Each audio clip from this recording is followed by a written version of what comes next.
الحمد لله رب العالمين والعاقبة للمتقين والصلاة والسلام على سيد الأنبياء والمرسلين نبينا محمد وعلى آله وأصحابه أجمعين أما بعد. أهلا وسهلا مرحبا بكم جميعا. تمام ناظرین کو خوش آمدید ہمارے اس پروگرام اور اس سلسلہ دروس میں، جس میں ہم رسول اللہ صلی اللہ علیہ وسلم کے سیرت طیبہ کے مختلف پہلوؤں کو ذکر کر رہے ہیں۔ آج انشاءاللہ آپ صلی اللہ علیہ وسلم کی سیرت طیبہ کا ایک پہلو آپ کے سامنے ذکر کیا جائے گا۔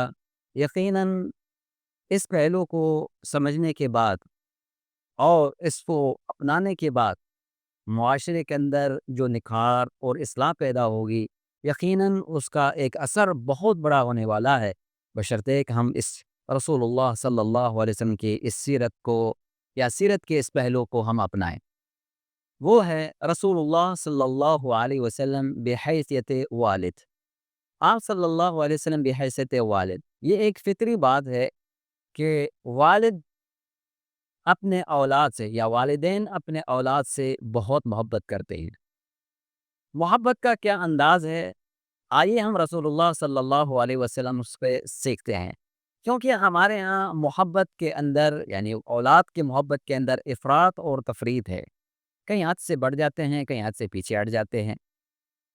کبھی تو ایسا لگتا ہے کہ آسمان کے تارے توڑ کے لانا ہے، اور کبھی تو یہ ہونا چاہیے کہ حرام سوچ، رشوت ہو، سود ہو، کچھ بھی ہو وہ بھی لا کے دے دینا ہے، اور کبھی بالکل ہی حق تلفی ہو جاتی ہے۔ تو ان تمام چیزوں کو ہمیں سمجھنا کہاں سے ہے؟ رسول اللہ صلی اللہ علیہ وسلم کی سیرت طیبہ سے۔ آئیے نبی علیہ الصلوۃ والسلام کی سیرت طیبہ کو دیکھتے ہیں۔ آپ صلی اللہ علیہ وسلم کے بارے میں آتا ہے کہ آپ صلی اللہ علیہ وسلم اگر کہیں سفر پہ جاتے اور سفر سے واپسی پر آتے تو آپ صلی اللہ علیہ وسلم نماز پڑھتے، مسجد میں آتے، نماز پڑھتے، اور اس کے بعد اپنی بیٹی فاطمہ کے گھر جاتے اور اپنے دونوں نواسوں کو جا کے دیکھتے۔ آپ صلی اللہ علیہ وسلم کا بیٹا ابراہیم جو ابھی رضاعت کے مراحل میں تھا، یعنی ابھی شیر خواری کے حالت میں تھا، تو اس وقت عرب کے ہاں جس طرح ایک چیز معروف تھی عرب کے ہاں کہ وہ لوگ بچے کو باہر رضاعت کے لیے بھیجتے تھے۔ تو نبی علیہ الصلوۃ والسلام کا بیٹا ابراہیم اوالی مدینہ کے باہر اوالی جگہ ہے، وہاں پر ایک گھر تھا جہاں پر ابراہیم نبی علیہ الصلوۃ والسلام کا بیٹا رضی اللہ عنہ وہاں پر یعنی اپنی رضاعی والدہ کے پاس رہتا۔ آپ صلی اللہ علیہ وسلم کے پاس جاتے، سیدنا انس فرماتے ہیں آپ صلی اللہ علیہ وسلم گائے بگائے جاتے رہتے اور اپنے بیٹے سے جا کے ان کو دیکھتے، ان کو اٹھاتے اور ان کو چومتے آپ صلی اللہ علیہ وسلم کی۔ حتیٰ کہ سیدنا انس فرماتے ہیں ایک مرتبہ ہم گئے آپ صلی اللہ علیہ وسلم کے ساتھ اپنے بیٹے کی طرف گئے سیدنا ابراہیم کے پاس، تو آپ صلی اللہ علیہ وسلم جیسے اس گھر کے اندر داخل ہوئے، یعنی جو ابراہیم جو نبی علیہ الصلوۃ والسلام کے بیٹے ہیں، ان کا جو رضاعی والد تھا وہ ایک لوہار تھا۔ ظاہر لوہار بھٹی پہ کام کرتا ہے، دھواں وغیرہ اڑتا ہے۔ صحیح حدیث کے اندر ہے بخاری کے اندر کہ آپ صلی اللہ علیہ وسلم گھر کے اندر داخل ہوئے تو وہ دھواں پورے گھر کے اندر پھیلا ہوا تھا، لیکن آپ صلی اللہ علیہ وسلم نے اس کی پرواہ نہیں کی اور اپنے بچے کو اٹھایا اور آپ صلی اللہ علیہ وسلم نے اپنے سینے سے لگایا، آپ صلی اللہ علیہ وسلم نے اس سے پیار کیا، پھر آپ صلی اللہ علیہ وسلم واپس آ گئے۔ تو یہ معمول رہتا اپنے بچے سے محبت کرنا، یعنی بچوں سے محبت کرنا یہ طبیعت ہے، یہ ایک فطرت ہے، اور یہ نبی علیہ الصلوۃ والسلام کی سیرت طیبہ سے بھی ہمیں پتہ چلتا ہے۔ آپ صلی اللہ علیہ وسلم حتیٰ کہ اپنی بیٹی کے پاس آتے اور آپ صلی اللہ علیہ وسلم بچوں کے بارے میں پوچھتے کیا وہ بچہ چھوٹا ہے، تو آپ صلی اللہ علیہ وسلم 2 مرتبہ اس طرح آواز لگاتے۔ سیدہ فاطمہ اپنے بچے کو سیدنا حسن کو تیار کر کے بھیج دی، پھر حدیث کے الفاظ ہیں آپ صلی اللہ علیہ وسلم اس کو اٹھاتے اور دعا کرتے اللہ میں اس سے محبت کرتا ہوں، اللہ تو بھی اس سے محبت کر دے۔ تو نبی علیہ الصلوۃ والسلام کی محبت اپنے بچوں سے، یہ نبی علیہ الصلوۃ والسلام کا سیرت کا پہلو ہے، اپنے اولاد سے محبت کرنا۔ ہاں محبت تو میں نے کہا فطری چیز ہے، لیکن یہ نظریہ رکھتے ہوئے کہ رسول اللہ صلی اللہ علیہ وسلم کی یہاں پر ہمیں تعلیم ہے، ہم رسول اللہ صلی اللہ علیہ وسلم کے طریقے کو اپنا کر یہ کام کر رہے ہیں، تو اس میں اجر و ثواب بھی ہے۔ لیجئے جب اس محبت کا درجہ ہے تو اس کے بعد صرف محبت نہیں بلکہ نبی علیہ الصلوۃ والسلام کے بارے میں آتا ہے کہ آپ صلی اللہ علیہ وسلم اپنے اولاد کو دعائیں بھی سکھاتے ہیں۔ میں نے کہا نا صرف محبت نہیں، محبت کے ساتھ محبت ہے۔ اچھا یہاں پر یہ بھی سمجھنا ضروری ہے، ہم اس نقطے پر آتے ہیں، اس نقطے پر سمجھنا ضروری ہے کہ جس طرح نبی علیہ الصلوۃ والسلام سیدنا حسن اور حسین کے ساتھ محبت کا پہلو کرتے، اسی طرح نبی علیہ الصلوۃ والسلام کی دوسری بیٹی، جو آپ صلی اللہ علیہ وسلم کی 3 اور بیٹیاں تھیں، سیدہ زینب، سیدہ رقیہ اور سیدہ ام کلثوم اور آخر میں سیدہ فاطمہ رضی اللہ عنہ۔ تو سیدہ زینب کی بیٹی امامہ، حدیث کے الفاظ ہیں، سیدنا ابو قتادہ فرماتے ہیں، قتادہ رضی اللہ عنہ فرماتے ہیں، اور یہ روایت سنن ابی داؤد کے اندر بات موجود ہے کہ آپ صلی اللہ علیہ وسلم، بخاری کے اندر بھی روایت موجود ہے کہ آپ صلی اللہ علیہ وسلم نے ایک مرتبہ ظہر یا عصر کی نماز ہمیں پڑھائی، تو اپنی اس نواسی کو آپ صلی اللہ علیہ وسلم لے کے آگے اٹھا کے لا کے آئے، اور چھوٹی بچی تھی، آپ صلی اللہ علیہ وسلم قیام کی حالت میں تھے، ان کو اٹھایا اور اپنے کندھے پر رکھا اور وہ بیٹھی رہیں۔ جیسے آپ صلی اللہ علیہ وسلم رکوع میں جانے لگے تو اپنے کندھے سے نیچے اتار کر بٹھا دیا، آپ نے رکوع اور سجود کیا، پھر آپ صلی اللہ علیہ وسلم کھڑے ہوئے تو اس بچی کو اٹھایا اور اپنے کندھے پر بٹھا دیا، یعنی 4 رکعتیں نبی علیہ الصلوۃ والسلام نے اسی انداز میں مکمل کی، لیکن اس بچی کو اپنے ساتھ ہی رکھا۔ تو نبی علیہ الصلوۃ والسلام کی محبت آپ صلی اللہ علیہ وسلم اپنے بچوں کے ساتھ، جس طرح سے ان کا بیٹا سیدنا ابراہیم تھا، آپ صلی اللہ علیہ وسلم کا بیٹا ابراہیم، آپ صلی اللہ علیہ وسلم ان کی محبت، آپ صلی اللہ علیہ وسلم کی نواسوں سے محبت، سیدنا حسن اور حسین سے محبت، آپ صلی اللہ علیہ وسلم کی اپنی بیٹیوں سے محبت، سیدہ زینب، اور اس کے علاوہ سیدہ فاطمہ، سیدہ رقیہ، سیدہ ام کلثوم، ان سب کے ساتھ آپ صلی اللہ علیہ وسلم کی محبت، اور بہت ساری روایت اس کے اندر موجود ہیں۔ آپ صلی اللہ علیہ وسلم نے، میں نے کہا صرف محبت کا نہیں بلکہ اس کے ساتھ ایک اور بھی چیز، آپ صلی اللہ علیہ وسلم دعائیں بھی دیتے رہتے اپنے اولاد کو، اور یہ سکھایا گیا ہے ہمیں بھی اپنے اولاد کے لیے دعائیں کرنی چاہیے۔ ہاں، غصے میں آ کر بد دعائیں تو لوگ بہت کرتے ہیں، لیکن کبھی بیٹھ کر اللہ کی طرف ہاتھ اٹھائے ہیں بارگاہ الہی کے میں، ہاتھ اٹھا کر اپنے اولاد کے لیے دعا بھی کرنی چاہیے کہ اللہ میرے اولاد کو سنوار دے۔ یہ تربیت ہے جو نبی علیہ الصلوۃ والسلام نے سکھائی ہے۔ ذرا دیکھیں، نبی علیہ الصلوۃ والسلام نے اپنی بیٹی سیدہ فاطمہ رضی اللہ عنہا کا جب نکاح سیدنا علی رضی اللہ تعالیٰ عنہ سے کیا، جب رخصتی ہونے لگی تو آپ صلی اللہ علیہ وسلم نے ان کے لیے دعا فرمائی، اللہم بارک فیہما وبارک علیہما۔ آپ صلی اللہ علیہ وسلم نے برکت کی دعائیں کی، پھر ان کے لیے نہیں، پھر یہ نہیں کہ صرف ان کے لیے دعا تھی، بلکہ آپ صلی اللہ علیہ وسلم نے ان کے اولاد کے لیے برکت کی دعائیں کی، جو ابھی تو پہلا، یعنی اب تو رخصتی ہو رہی ہے، لیکن آپ صلی اللہ علیہ وسلم کی اولاد کے لیے بھی رسول اللہ صلی اللہ علیہ وسلم دعائیں کر رہے ہیں۔ تو اولاد کے لیے دعائیں کرنا یہ نبی علیہ الصلوۃ والسلام کی سیرت طیبہ ہے۔ سیدنا ابراہیم علیہ الصلوۃ والسلام کو دیکھیں، سورۃ ابراہیم کے اندر لمبی باتیں ہیں، دعائیں کی ہیں اپنے اولاد کے لیے، اپنے بیٹوں کے لیے، اپنی نسل کے لیے۔ سیدنا ابراہیم نے دعا کی ہے، رسول اللہ صلی اللہ علیہ وسلم کے لیے دعا کی ہے اپنے اولاد میں سے، اور اس بات کا اللہ تعالیٰ نے سورہ بقرہ کے اندر ذکر فرمایا ہے۔ تو اپنی اولاد کو کثرت سے دعائیں دینی چاہیے، یہ ہونا چاہیے۔ اور آپ صلی اللہ علیہ وسلم نے سیدنا حسن اور حسین کو پتہ نہیں کتنی مرتبہ دعائیں دی، بلکہ نبی علیہ الصلوۃ والسلام دعا کے ساتھ یہ بھی یاد رکھیے گا، ظاہری بات ہے اپنے بچوں کے ساتھ دعا کا معاملہ یہ ہے کہ ان پر پڑھا کریں، ان کو دعائیں دیا کریں تاکہ وہ نظر بد سے بچ جائیں۔ حدیث کے الفاظ ہیں کہ نبی علیہ الصلوۃ والسلام بھی فرماتے ہیں کہ میں تمہیں یہ دعا دیتا ہوں، اعیذکم بکلمات اللہ التامات من شر ما خلق۔ ایک روایت ہے اعیذکم بکلمات اللہ التامات من کل شیطان وہامہ ومن کل عین لامہ۔ فرمایا کہ یہ نظر بد سے بچنے کی دعائیں کیا کرتے تھے، کن کے لیے؟ سیدنا حسن اور حسین رضی اللہ تعالیٰ عنہما کے لیے۔ آپ صلی اللہ علیہ وسلم کے تربیت کا یہ پہلو ہے کہ آپ صلی اللہ علیہ وسلم کے لیے دعائیں کرتے۔ اچھا، صرف دعائیں کرنا مقصود نہیں ہے کہ صرف دعائیں ہو کے بات ختم ہو گئی، نہیں، آپ صلی اللہ علیہ وسلم نے دعاؤں کے ساتھ تربیت بھی فرمائی۔ دیکھیے، دعائیں بھی کی، دعائیں سکھائی بھی ہیں، اپنے اولاد کو سکھائیں، کیسے؟ جس طرح بھی میں نے تذکرہ کیا۔ خود سیدنا حسن رضی اللہ تعالیٰ عنہ خود فرماتے ہیں، ہم دعا پڑھتے ہیں، دعائے قنوت پڑھتے ہیں، اللہم اہدنی فیمن ہدیت وعافنی فیمن عافیت۔ یہ دعائے قنوت جب ہم پڑھتے ہیں، حدیث کی کتاب سنن نسائی کے اندر یہ رواج جس ہے، دعا کو بیان کرنے والے کون ہیں؟ سیدنا حسن رضی اللہ تعالیٰ عنہ ہیں، جن کو خود رسول اللہ صلی اللہ علیہ وسلم نے یہ بات سکھائی اور یاد کروائی۔ اور سیدنا حسن نے یہ دعا خود فرماتے، میں نے اپنے نانا رسول اللہ صلی اللہ علیہ وسلم سے یہ دعا سیکھی ہے، اور پھر وہ پڑھتے ہیں اور یہ بات آگے تک پہنچا۔ یعنی صرف یہ نہیں کہ چلو دعائیں دے دی، دعائیں یاد بھی کرواتے رہے اللہ کے رسول صلی اللہ علیہ وسلم، حتیٰ کہ یہ بات بھی فرما دی، فرمایا حسن دع ما یریبک الی ما لا یریبک۔ فرمایا حسن، اس بات کو چھوڑ دے جو تجھے شک میں ڈال دے، اس بات کی طرف آ جا جو تجھے یقین کی طرف لے کے آئے. یہ نبی علیہ الصلوۃ والسلام تربیت کر رہے ہیں اپنے اولاد کی.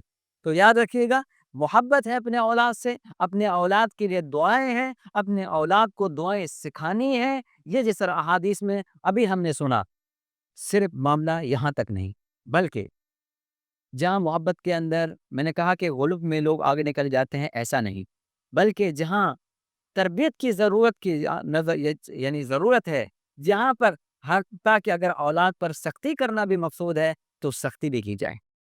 کیسے؟ نبی علیہ الصلوۃ والسلام کے بارے میں آتا ہے کہ آپ صلی اللہ علیہ وسلم نے، سبحان اللہ، اس نقطے کو سمجھیے گا اور آج پھر ہم بھی جائزہ لیں. حدیث کے الفاظ ہیں، آپ صلی اللہ علیہ وسلم تہجد کی نماز کے لیے اٹھے. تہجد کی نماز، عام فرائض کی بات نہیں ہوئی، تہجد کے بعد آپ صلی اللہ علیہ وسلم تہجد کے لیے اٹھے. اٹھنے کے بعد اپنے بیٹی کے گھر کے دروازے کی طرف گئے، آواز لگائی. آپ صلی اللہ علیہ وسلم نے جواب نہیں آیا تو آپ نے سخت آواز میں فرمایا اٹھو اور نماز پڑھو. کون سا وقت ہے؟ تہجد کا وقت ہے. یعنی اپنے اولاد کو اس بات پر بھی سختی کی جا رہی ہے کہ تہجد کی نماز کے لیے اٹھ کھڑے ہو اور تہجد کی نماز پڑھو. آج ہمارے ہاں تو فرائض کے بارے میں بھی نہیں پوچھا جاتا کہ اولاد نے نماز پڑھی نہیں پڑھی. کیوں کیسے نہیں پوچھے کہ جب ہم ہی نہیں نماز پڑھتے، جب والدین ہی نہیں پڑھتے تو پھر اولاد کہاں پڑھے. پھر یہاں ایسا بھی معاملہ دیکھنے میں آیا، چلو جی والد نماز پڑھ رہا ہے، یہ بچے ہیں، کون کیا کہے، اب ہر ایک سمجھدار ہے. نہیں، رسول اللہ صلی اللہ علیہ وسلم نے اپنی بیٹی کو رخصت کر دیا، شادی ہو گئی. اس کے باوجود بھی رسول اللہ صلی اللہ علیہ وسلم گھر کے دروازے پر چلے گئے اور آپ صلی اللہ علیہ وسلم ایک نہیں 2 مرتبہ چلے گئے اور آواز لگاتے رہے آپ صلی اللہ علیہ وسلم. تو یہ تربیت کا پہلو ہے. جہاں چیز ہے وہاں سکھانا ہے، جہاں سختی کرنا مقصود ہے وہاں سختی بھی ہوگی. دیکھیں سیدنا حسن رضی اللہ تعالیٰ عنہ کا ابھی ہم نے ذکر فرما کیا، رسول اللہ صلی اللہ علیہ وسلم کے ساتھ تھے. آپ صلی اللہ علیہ وسلم کیونکہ آپ صلی اللہ علیہ وسلم اپنے نواسوں کے ساتھ بہت محبت کرتے ہیں. میں نے کہا نا بہت محبت کرتے تھے. آپ صلی اللہ علیہ وسلم ممبر پہ کھڑے اپنے دونوں نواسوں سیدنا حسن اور حسین کو دیکھا کہ ان کو سرخ قمیص پہنی ہے، جبہ پہنا ہوا ہے، وہ آ رہے ہیں تو ان کے پاؤں پھنس رہے ہیں اور گر رہے ہیں. تو آپ صلی اللہ علیہ وسلم ممبر سے اترے اور اپنے دونوں نواسوں کو اٹھائے اور پھر فرمایا کہ اللہ تعالیٰ نے سچ فرمایا، انما اموالکم واولادکم فتنہ، بے شک تمہارے اولاد اور تمہارا مال تمہارے لیے آزمائش ہے. تو آپ صلی اللہ علیہ وسلم کی یہ محبت تھی، لیکن اس کے باوجود بھی محبت اپنی جگہ پر محبت ہے، لیکن تربیت اپنے اولاد کی کیسے کرنی ہے یہ دیکھنے والی بات ہے. آپ صلی اللہ علیہ وسلم نے سیدنا حسن کو لے کے ایک مرتبہ باہر نکلے، چھوٹا بچہ ہے. آپ صلی اللہ علیہ وسلم کسی کے ساتھ محو گفتگو ہے، آپ صلی اللہ علیہ وسلم گفتگو فرما رہے ہیں. سیدنا حسن وہاں بیٹھے بیٹھے ایک کھجور اٹھائی اور منہ میں ڈال دی. فوراً رسول اللہ صلی اللہ علیہ وسلم نے دیکھ لیا. حدیث کے الفاظ ہے، آپ نے زبان سے بھی کہا، صرف اشارے میں نکال دو، کوئی نہیں کھانا، یہ نہیں. حدیث کے الفاظ ہے، پہلے آپ نے فرمایا کخ یا حسن، کخ یا حسن، فرمایا حسن تھوک دو، نکال دو باہر، نہیں کھانا. حدیث کے الفاظ ہیں مسند احمد کے اندر، آپ صلی اللہ علیہ وسلم نے اپنی انگلی مبارک منہ میں ڈالی اور ان کے منہ کے اندر، اور ان کے وہ جو لعاب کے ساتھ ملی ہوئی کھجور تھی، اس پورے کھجور کو جو لعاب سے ملی ہوئی تھی سب کو باہر نکال دیا. اور آپ صلی اللہ علیہ وسلم نے وہ کھجور بھی سیدنا حسن کو کھانے نہیں دی. تو کسی نے کہا کہ اللہ کے رسول صلی اللہ علیہ وسلم، یہ تو چھوٹا بچہ تھا، اگر بچے نے کھجور اٹھا کے کھا لی اس میں کیا بڑی بات تھی. آپ صلی اللہ علیہ وسلم نے فرمایا کہ صدقے کی بات ہے، صدقہ انا لا تحل لآل محمد صلی اللہ علیہ وسلم، آل محمد کے لیے صدقے کا مال کھانا حلال نہیں ہے. جب حلال نہیں ہے تو معصوم بچے کو بھی ایک کھجور کا دانہ جو حلال نہیں ہے وہ نہیں کھلا سکتے. تربیت ہے. آج بچے اولاد کیا کھا رہے ہیں، حلال ہے حرام ہے کوئی پتہ نہیں ہے، ان کا معاملہ ہے. نہیں، آپ صلی اللہ علیہ وسلم تو اتنے بچے کے بارے میں بھی اتنا احتیاط فرما رہے ہیں کہ حلال اور حرام کے حوالے سے یقیناً میں کہہ رہا ہوں کہ یہ بات اتنی ہے، اگر اس موضوع پر صرف اکیلے بات کی جائے تو بات لمبی ہو جائے گی. اللہ کی قسم، نبی علیہ الصلوۃ والسلام کے تربیت کا پہلو، محبت اپنی جگہ پر، دعائیں اپنی جگہ پر، سکھانا اپنی جگہ پر. لیکن آپ صلی اللہ علیہ وسلم اگر ایسا معاملہ آئے تربیت کا معاملہ تو آپ صلی اللہ علیہ وسلم یہ نہیں کہ چلو جی کوئی بات نہیں، چلو والی بات نہیں، بلکہ آپ صلی اللہ علیہ وسلم اس جگہ پر کھڑے ہو کر اس کی تربیت فرماتے ہیں. آپ صلی اللہ علیہ وسلم کا اگلا پیش زندگی کا، آپ اپنے اولاد کے ساتھ، اگر اولاد کے ساتھ کوئی معاملہ پیش آ جائے تو انسان کو کیسا رویہ اپنانا چاہیے. میں باتیں ذکر کر کے بات کو ختم کرتا ہوں. آپ صلی اللہ علیہ وسلم دیکھیں یہ جو نا اپنے اولاد کی آئلی زندگی کو بھی دیکھنا چاہیے، یعنی ان کے گھریلو زندگی کو بھی دیکھنا چاہیے کہ ان کا معاملہ کیسا چل رہا ہے. آپ صلی اللہ علیہ وسلم گائے بگائے اپنی بیٹی کے گھر جاتے اور معاملات کی جانچ پڑتال کرتے. ایک مرتبہ پتہ چلا کہ میاں بیوی کے درمیان یعنی سیدہ فاطمہ اور سیدنا علی رضی اللہ تعالیٰ کے درمیان کوئی معاملہ ہو گیا، ناچاکی ہو گئی، تو سیدنا علی رضی اللہ تعالیٰ گھر سے باہر نکل گئے۔ آپ صلی اللہ علیہ وسلم کو پتہ چلا، اپنی بیٹی کے گھر کے پاس گھر آئے اور آ کے پوچھا کہ تمہارا چچا زاد بھائی کہاں پر ہے؟ تو کہا کہ وہ باہر نکل چلے گئے۔ آپ صلی اللہ علیہ وسلم ڈھونڈتے سبحان اللہ مسجد کی طرف آ گئے اور آ کے سیدنا علی رضی اللہ عنہ کو اٹھایا، مسجد میں لیٹے ہوئے ہیں، جسم پر مٹی لگی ہوئی ہے، اور آپ صلی اللہ علیہ وسلم فرما رہے کم یا ابا تراب، او مٹی والے بھائی اٹھ جاؤ ابھی تو۔ گھر کو بچانا، آج لوگ تو اپنے، میں تو یہ کہوں گا کہ لوگوں کی تو حالت ایسی بنی ہوئی ہے کہ اپنے اولاد کے گھر کو اجاڑنے اور بگاڑنے کے پر تلے ہوئے ہیں۔ نبی علیہ الصلوۃ والسلام کی سیرت کو دیکھیں، پتہ چلا کہ تھوڑی ناچاکی ہوئی ہے، آپ صلی اللہ علیہ وسلم دوڑ کے چلے گئے اور سیدنا علی رضی اللہ تعالیٰ عنہ کے پاس، اور ان کو لے کے آئے اور ان کی صلاح کروا دی۔ یہ ہوتا ہے والد کا اپنے اولاد کے حوالے سے، اگر ان کے درمیان کوئی ایسا ان کی آئلی زندگی کے اندر، ان کے گھریلو زندگی کے اندر کوئی معاملہ پیش آ گیا، تو بھی والد کی ذمہ داری ہے کہ ان کے اندر سلو صفائی کروائے۔ حالانکہ اگر یہ بھی ہوتا، اللہ کے رسول صلی اللہ علیہ وسلم کہہ سکتے تھے کہ میں تو نبی ہوں، میں نے احسان کیا علی پر، میں نے پاک پوس کے بڑا کیا، میں نے پرورش کی، میں نے تربیت کی، اتنا کیا، اپنی بیٹی بیاہ دی ان کے ساتھ، اور میری بیٹی کے ساتھ انبہنت کر کے بیٹھ گیا۔ لیکن نہیں، قربان جاؤ نبی صلی اللہ علیہ وسلم کی سیرت پر، آپ صلی اللہ علیہ وسلم تربیت کا پہلو دکھا رہے ہیں امت کے سامنے۔ ان سب چیزوں کو چھوڑ دیں، ایک طرف کر کے آ جائیں۔ اگر اپنے اولاد کے گھر کو بچانا چاہتے ہیں تو پھر نبی علیہ الصلوۃ والسلام کی سیرت کو اپنائیں۔ آخری بات ذکر کریں، نبی علیہ الصلوۃ والسلام کے بیٹے سیدنا ابراہیم، جن کا میں نے ذکر کیا کہ ایک لوہار کے گھر میں جہاں ان کی رضائی والدہ تھی، جہاں وہ رضا کے ایام گزار رہے تھے، آخری جب ان کے پاس پہنچے تو ان کی روح پرواز ہو رہی تھی۔ آپ صلی اللہ علیہ وسلم کے ہاتھوں میں اپنے بیٹے ابراہیم، ان کی روح پرواز ہو گئی آپ صلی اللہ علیہ وسلم کے ہاتھوں میں۔ نبی علیہ الصلوۃ والسلام کا کوئی بھی بیٹوں میں سے کوئی بیٹا اتنی زندگی نہیں کسی نے بھی، وہ بچپن بالکل جیسے پیدا ہوئے تو وہ بچپن میں ہی فوت ہو گئے، لیکن انہوں نے کچھ ٹائم پایا۔ آپ صلی اللہ علیہ وسلم کے ہاتھ میں ان کی روح پرواز ہے، ہاتھ میں اٹھایا اور آپ صلی اللہ علیہ وسلم کے آنکھوں سے آنسو جار کھڑے ہو گئے۔ تو کسی نے دیکھا تو کہا کہ وَأَنْتَ يَا رسول اللہ، یہ اللہ کے رسول آپ بھی رو رہے ہیں؟ تو آپ نے فرمایا کہ یہ رحمت کے آنسو ہیں، یہ رحمت کے آنسو ہے، یہ جو رحمت اللہ تعالیٰ نے دل میں رکھی ہے اس کے اثرات ہیں۔ تو آپ صلی اللہ علیہ وسلم نے اس کے بعد ارشاد فرمایا سبحان اللہ ان العین تدمع والقلب یحزن، فرمایا کہ ابراہیم کہ یہ آنکھیں رو رہی اشبار ہیں، یہ دل غم زدہ ہے، لیکن اس زبان سے ایسا کوئی جملہ نہیں نکلے گا جس سے اللہ ناراض ہو۔ سبحان اللہ، تربیت کا کتنا بڑا پہلو، زندگی میں کتنے معاملات آ جاتے ہیں، اولاد کے کتنے بڑے معاملات آ جاتے ہیں، انسان کیا کہہ جاتا ہے اناب شناب پتہ ہی نہیں چلتا، لیکن رسول اللہ صلی اللہ علیہ وسلم نے تربیت کیا سکھائی، کیسے بھی حالات ہیں، مشکل گھڑی ہے، بیٹے کی وفات ہاتھوں میں ہو رہی ہے، آنکھیں اشبار ہیں، دل غم زدہ ہے، لیکن پھر بھی فرمایا وَلَا نَقُولُ إِلَّا مَا يُرْضِي رَبَّنَا، لیکن ہم وہی بات کہیں گے جو بات اللہ کو پسند ہوگی، اللہ کو راضی کرنے والی ہوگی، اللہ کو ناراض کرنے والی کوئی بات نہیں کہیں گے کہ اللہ کیا ہوا، ایک ہی بیٹا تھا، یعنی اتنی ابھی اس کو دیکھ کر دل بھی پورا یعنی یہ کہے کہ آخری بیٹا ہے، یعنی یہ جملہ کہا جائے کہ اللہ میرا بیٹا، باقی تو سارے فوت ہو گئے، یہ بیٹا تھا، اس کو ہی زندگی لیکن نہیں، آپ صلی اللہ علیہ وسلم نے ایسا کچھ بھی نہیں کہا، کیونکہ قضاء اور قدر اللہ کے ہیں، تقدیر کے معاملے اللہ کے ہیں، اللہ کے فیصلے میں کوئی بھی اعتراض نہیں کر سکتا، کوئی بھی اعتراض نہیں کر سکتا، بلکہ نبی علیہ الصلوۃ والسلام نے کہا ہم تو وہی بات کہیں گے جو بات اللہ کو راضی کرنے والی ہوگی، اس کے برخلاف کوئی نہیں کہیں گے۔ عزیزان گرامی، تو اولاد کے معاملے میں ان چیزوں کو سمجھنا بہت زیادہ ضروری ہے۔ رسول اللہ صلی اللہ علیہ وسلم کی سیرت طیبہ کو اپنے سامنے رکھتے ہوئے پھر اپنی اولاد کی تربیت کریں۔ اللہ تعالیٰ مجھے اور آپ کو رسول اللہ صلی اللہ علیہ وسلم کے سیرت کے اس پہلو پر عمل کرنے کی توفیق عطا فرمائے۔ السلام علیکم ورحمۃ اللہ وبرکاتہ۔